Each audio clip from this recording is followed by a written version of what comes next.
organizations want to be that innovative company, but how to get there. And this is where we're having this open dialogue and these open discussions of what is available to an organization. Where do you want to go? What does senior leadership want? What is your security professionals? And then what's driving from a compliance and audit standpoint.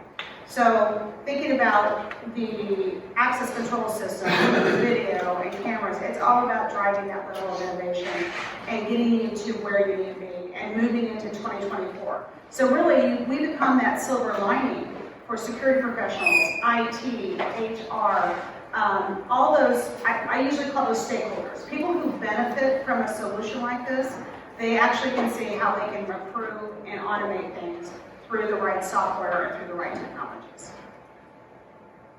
So I'm going to use a little bit talk about healthcare.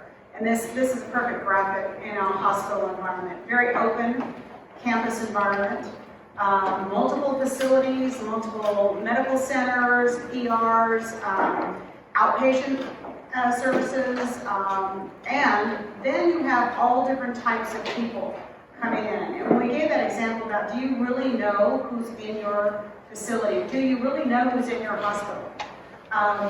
Medical students are coming in. They're on different rotations and different assignments. The population of traveling nurses has tremendously increased because of after COVID, people retired or found different jobs and so forth. So now there's over a 40% increase in the population of those agency nurses. So again, how do you really know who's in your hospital? How do you know who has access to what floors? NICU, pediatrics, ICU, ER. So from a standpoint of probably the most difficult type of client is that hospital, because they still want to keep that open environment for people to come and go, but it's time now that things start changing. So I'm going to talk about Atrium Health. We're just around the corner in Charlotte.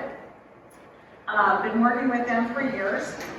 They're about 120,000 identities today.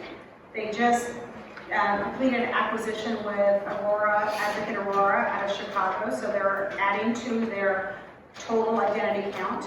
That 120,000 plus includes employees and contractors. So these are people who have access and provision access in their access control system.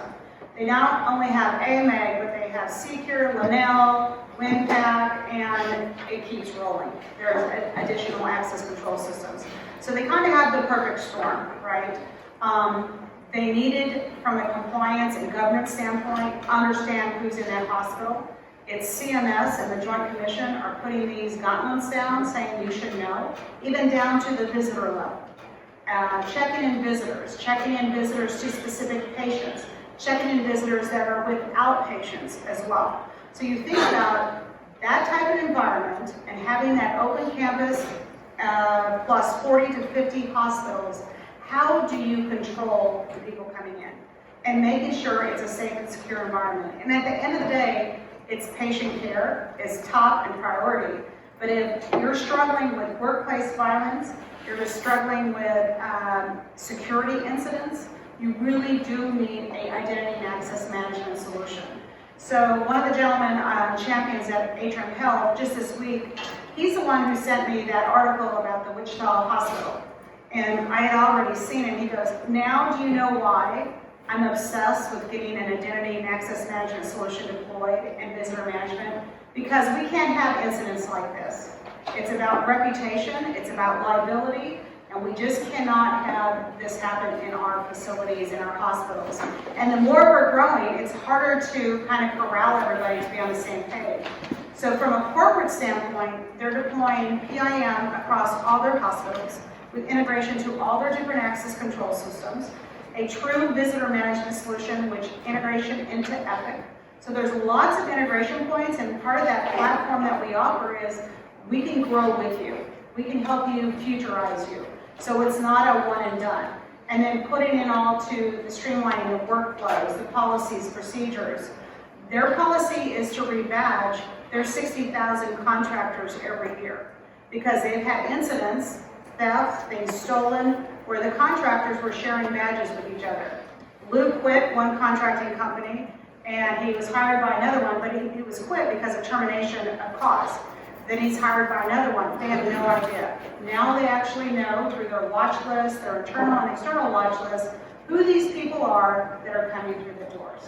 So any questions on that healthcare environment? It can be very complex, and we want to keep that, again, you want to keep that open campus type view because you want your family and your loved ones to come in.